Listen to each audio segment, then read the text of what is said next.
News when you want it with Bloomberg News Now. I'm Amy Morris.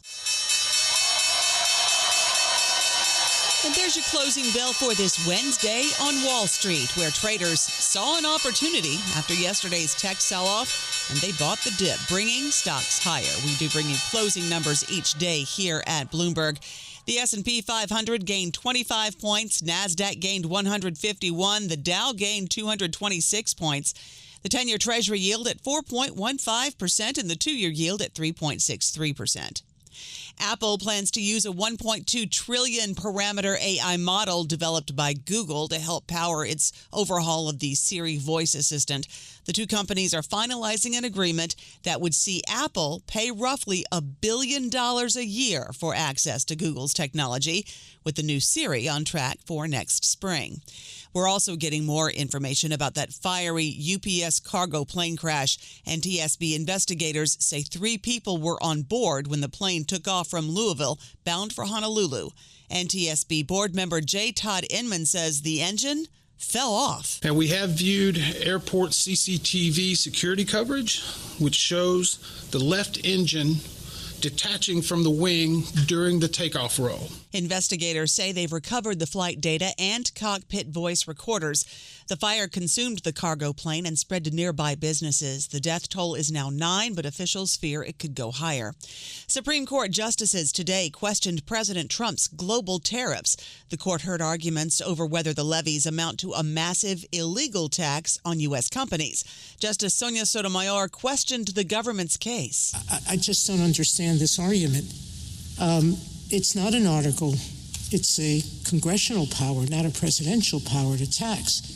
And you want to say tariffs are not taxes, but that's exactly what they are. Solicitor General John Sauer, defending the tariffs, argues that the president has the authority to oversee commerce. The power to impose tariffs is a core application of the power to regulate foreign commerce. Key conservative justices expressed their skepticism about the legality of those tariffs, including Chief Justice John Roberts and Trump-appointed Justices Neil Gorsuch and Amy Coney Barrett. A decision could come by mid to late December. The U.S. government shutdown now 36 days long. That is the longest in history, with no sign of a resolution soon. Analyst estimates show every week the shutdown costs the economy anywhere from $10 billion to $30 billion. And the FAA says there's a ground delay in effect until midnight for Newark Airport. Delays are running longer than an hour. President Trump says the government shutdown is having an impact politically and economically. We must get the government back open soon and really immediately. We have to get it up. We have the hottest economy we've ever had, and it's affecting the stock market now a little bit. President Trump spoke to Senate Republicans at a White House breakfast meeting this morning, urging them to eliminate the filibuster.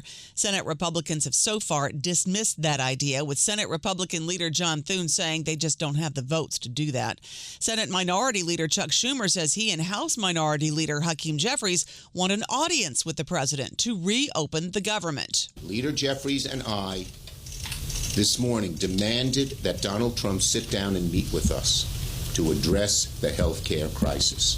Anytime, anywhere, any place, we're ready to meet with him. It's time to sit down and negotiate with Democrats. Democrats registered their biggest political victories since their loss to Trump a year ago.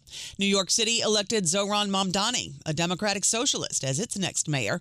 Many of the Wall Street elites who warned against his win are now reaching out to work with him, and he says he'll be meeting with them. I look forward to meeting with Jamie Dimon and meeting with anyone who is concerned about the future of our city and is invested in the vitality of that same city.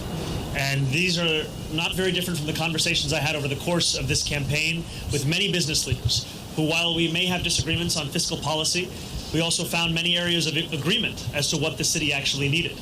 It was also a good night for centrist Democrats. Mikey Sherrill of New Jersey and Virginia's Abigail Spanberger won their governor's races with a focus on pocketbook issues, and a push to redraw the congressional map led by Democratic Governor Gavin Newsom passed overwhelmingly in California. That's news when you want it with Bloomberg News Now. I'm Amy Morris, and this is Bloomberg.